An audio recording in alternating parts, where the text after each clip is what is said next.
Hi, this is Adam Onslaught for Global Onslaught, and we're here at Wolverhampton, and we're talking with the guys from... I always put a little bit of sort of anticipation in when I talk bullshit. Massive, yeah! Hey, how you doing? I'm fine. I just have to say this beforehand. I'm very, very disappointed in your selection of beer, because I think during your set, when you said, "What's this?" and I shouted, "No, don't drink it. It will kill you." We call this kind of beer, and fuck it, I'm gonna name it, Carlin.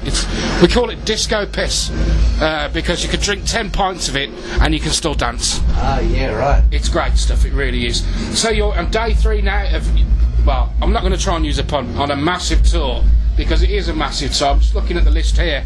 It goes from Newcastle, Glasgow, Wolverhampton. I'm not going to read it all out because it would be boring. But it goes to Nuremberg, it goes, oh bloody hell, Iceberg, Denmark, Amsterdam. That's how long it is. Exactly. So you're on tour now with Buffalo Summit and The Treatments. Yeah. Opening up the shows for those guys. Yeah. How did it go tonight? Well, how did you think it went? I thought it was great. Yeah, pretty good. It's nice playing in new places and just seeing the reaction of people that are hearing us for the first time. But I think we went pretty well, and I hope we went pretty well. But yeah, no, it's always good playing a new town and just showing people what we can do. So you've come in now into the UK. You signed with Earache the sort of December last year, and then hopped on them with in sort of January. And it's been kind of a bit of a roller coaster for you guys in terms of press, publicity, and now this mammoth tour. It's enormous. It's a really impressive tour list. How do you guys feel about this? Are you ready for the next few months? Yeah, definitely. It's been something we've been waiting for so long.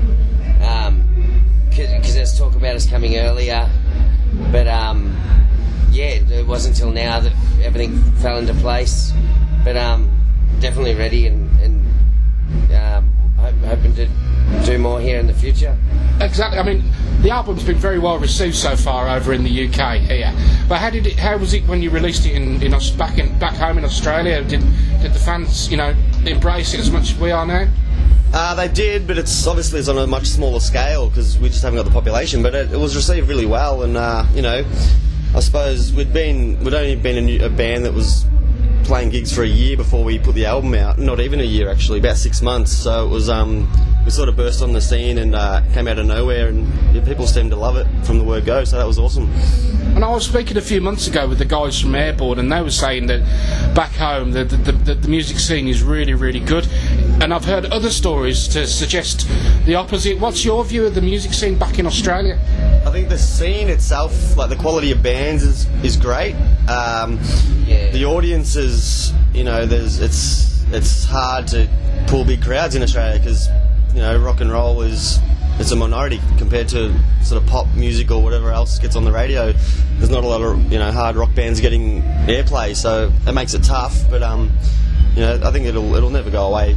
It'll always be there. I think with the sort of emergence of festivals like Soundwave, extremely popular festival in Australia, and obviously the enormous background with Kiss fans, because I've never known so many fucking Kiss fans in my life as there are in Australia. I think every other person is painted like Gene Simmons.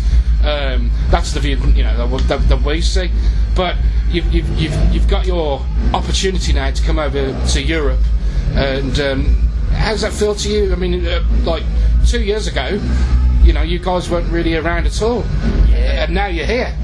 Yeah, it's pretty overwhelming sometimes, but something we've all wanted to do. It's the focus of everything we've wanted to do since the start.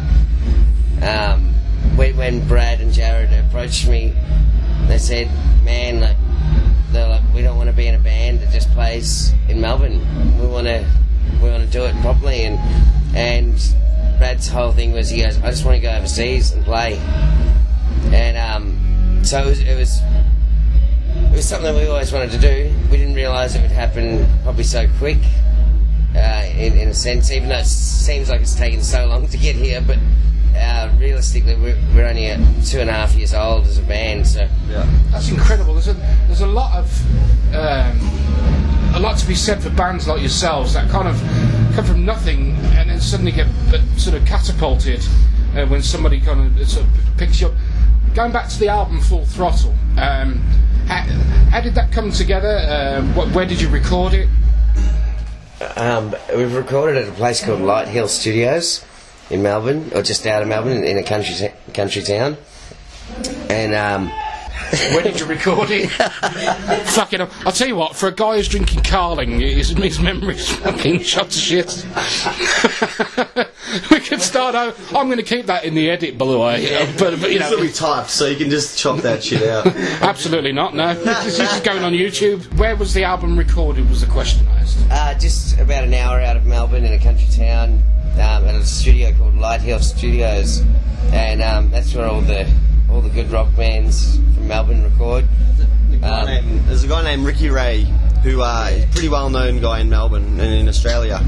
He did the Electric Mary albums, which I'm not sure if you've heard of them here. Yeah, he does all of their stuff and a few other good bands, and he does live sound, and he's like the go-to guy for live gigs as well. So he's just for a big rock sound, which is what we wanted. So sort of the main man in the scene. There was no question of who to go for. It was just Ricky Ray. That's the guy, because we knew what he could do. So yeah. So you guys, with this tour, after when you finish this tour, you can't even think about finishing yet, because it's you're right at the beginning. But is there any intentions to try and get onto some sort of festival tours and so on? Yeah, definitely.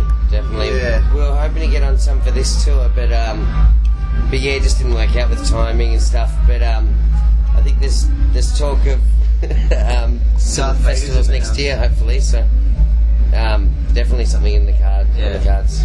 Well, we've bought a copy of your album this afternoon, and this evening I should say, and I'm going to get you guys to sign it, because it is awesome. Right. And it's a great album. It's full of great tracks. My particular favourite is Ghost, because I played the album the first time round, and then I kept going back to that track every single time, because it's very, it's extremely catchy.